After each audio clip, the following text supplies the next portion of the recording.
Hi, my name is Donna Nemo, and I had block periodization. So this is an approach of periodization that has recently gained a lot of interest. It involves highly concentrated specialized workouts and workloads with large volumes of the exercises that are going to be focused on specific targeted training abilities to ensure maximum adaptation. A lot of rationale behind it is that this prepares athletes who have multiple competitions in 1 year to continuously perform at their peak volume, whereas traditional models often have like one specific event that you're training for, and after that the effects of the training are going to kind of wear off.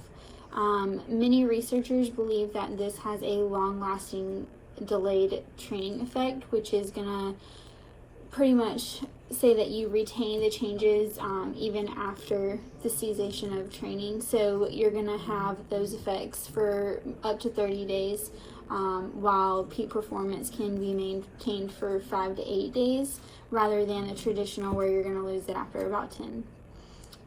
In the block approach, if the athlete doesn't require like a certain technique during their sport, like endurance or flexibility or something like that, it's not going to be really one of the focuses of the blocks.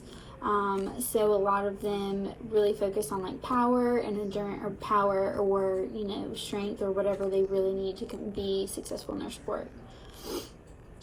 This is more of a concept of like complex training, and is followed by generally an exercise that you do is going to be followed up with a plyometric exercise. So like if you were to do a back squat, it would be followed up with a squat jump, and this is just to offset it and kind of get those different neurons and neuromuscular systems firing at the same time.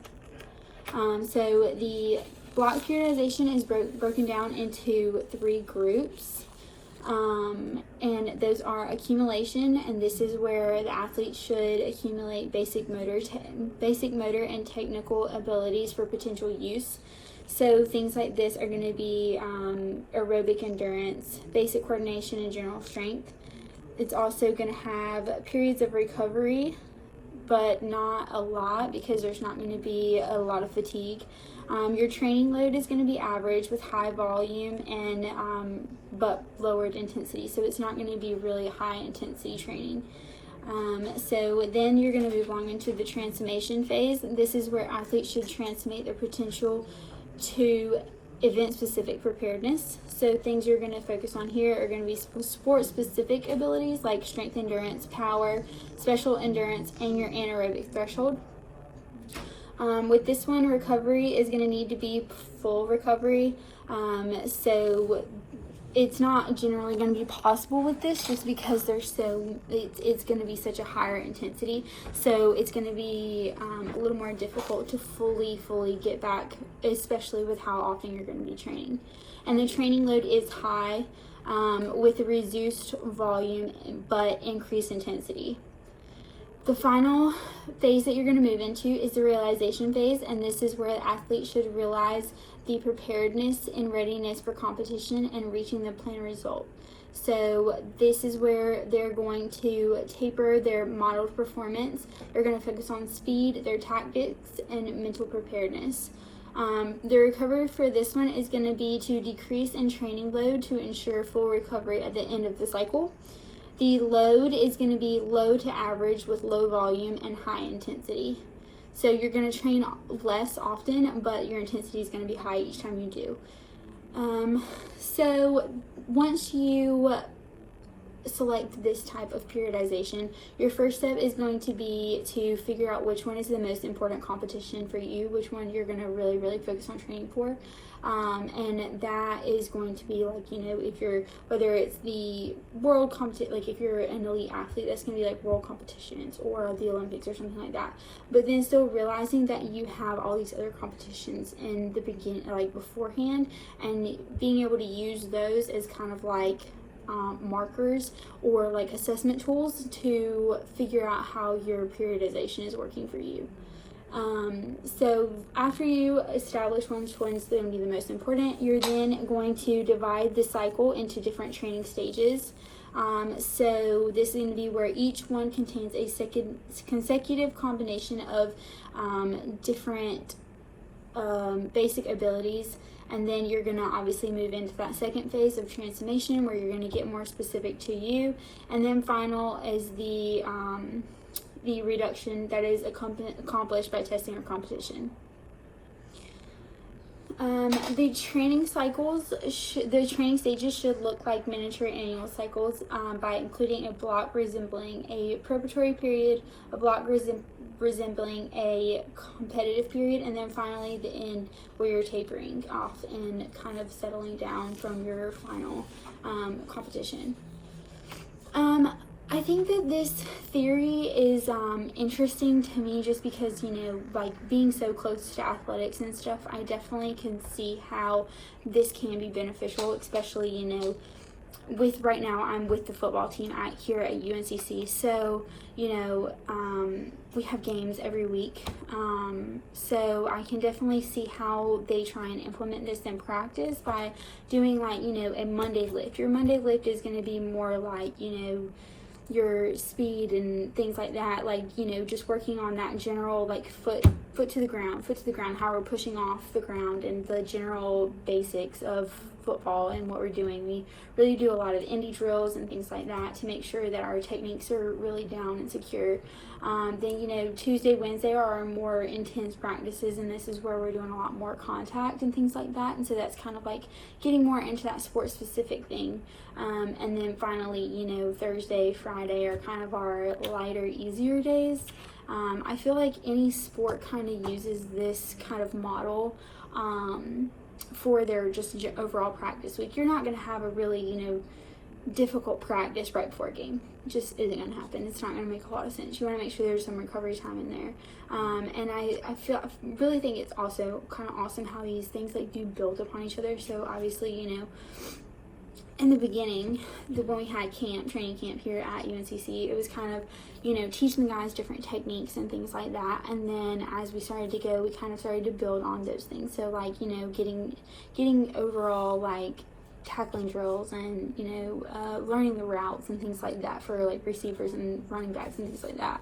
And then being able to build upon those and add in, like, you know, corners and blocks and things like that for the secondary offense and defense, and then, you know, being able to put it all together. So I feel like these kind of build upon each other and can really be used for sports.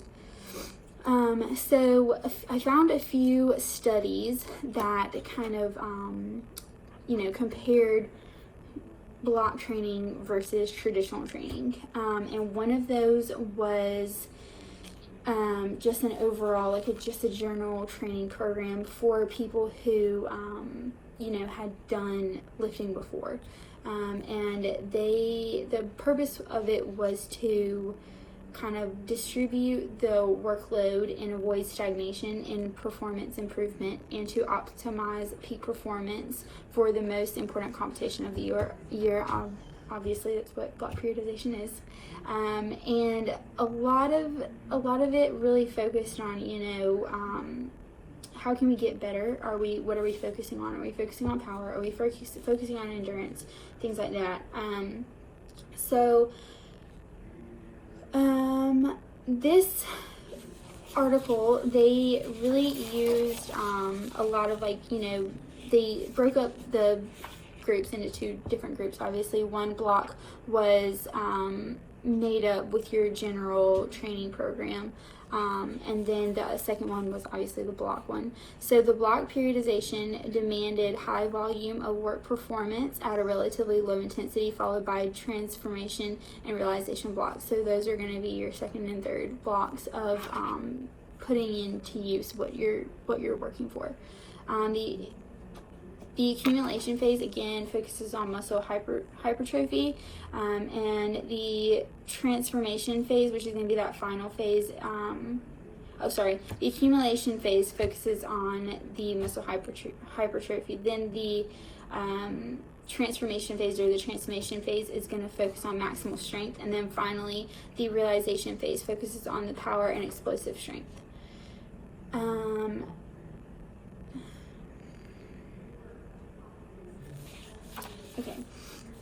So some of the methods that they used obviously were, the first group was the traditional group and the second group was the block periodization group. All participants were assessed for their strength using the isometric strength and high squat position, then 1 rep max with the 1 rep max, then lower body power with the squat jump and the counter movement jumps. Their upper body was assessed with their peak bench press power and force power curve, and then they took measurements of their body mass and body composition before and after the program. So they trained for 4 days per week. The only difference in their programs was the intensities and the percent of the rep max that they were using for that week, and the number of repetitions to sets.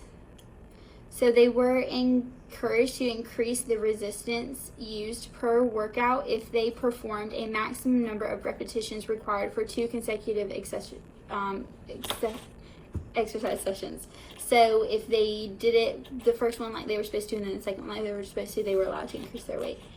A lot of these, I was really shocked to find that the assessments, they found a lot of that there was not really significance in the main effects across the time or the groups for lower body things, but they did find a difference in upper body strength. And one thing that they noted was that that could be limited to their the way that they were able to analyze the data. So for the lower body stuff, they used a mat, I believe. Yeah, so they just used the an ergonomic jump mat, a contact mat, whereas for the upper body, they were able to use a dynamometer, more, trusted techniques that we can use to interpret results. So they still, though, did see that difference, and they did find some positives with block training in that, but not enough to really make it significant. But they did not find a difference in body composition, which I found kind of not necessarily odd, but just the fact that if there was such a significant difference in the upper body, why didn't we see that? And it could be because the fact that they started with well-trained athletes. So overall, I think that they came to the conclusion in this one study that this can be used to, help improve in specific sport performance to the athletes, and it also can help with neuromuscular factors because they're able to stack and build upon each other. It also contributes to high power production and including motor units recruitment, rate coding, and synchronization of the movements all together. So the fact that you're building upon those is going to make them last for longer, so you're going to be able to continuously build. It also found that there was a temporal proximity between power training and maximal strength or hypertrophy sessions. In traditional, they decreased, but in block periodization, they were able to maintain those. The second study that I read about was with using a cross-country skier, and they actually took her results from year-long performances. So in 2006, she competed using the block performance or block periodization method, and then in 2014 and 2015, she used traditional. And some things that they noticed was that a higher endurance training volume was found with the traditional, which was, primarily explained by more low intensity training. And then obviously in the block periodization, she used the higher intensity training, but she was able to use, she used more high intensity training blocks than she did low intensity. So she was able to get more workouts in than she was with the block, or than she was with the traditional, I'm sorry. She found, though, once again, that there was no difference in the performance development from the first to the second phase of competition season from the two together. One thing that she did note was that that with such high density of HIIT sessions, there was a challenge with the short-term recovery and the subsequent risk of accumulation fatigue. So she was worried about more injuries and things in that standpoint, rather than just like not being able to perform her best. She was worried that her body was going to break down.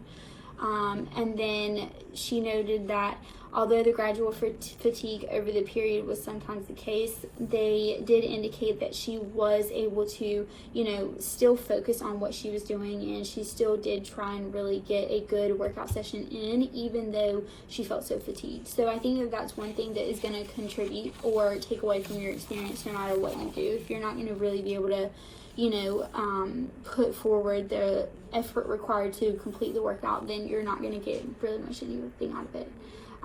So overall, I think this final study kind of shows that block periodization of high intensity was successfully utilized, and it kind of highlighted the importance of balanced micro periodization during the training process by utilizing different exercise modes, carefully steering the intensity, and then obviously the reduction, being able to reduce at the end and prepare for the final competition is kind of what saved her body and really was make her able to perform.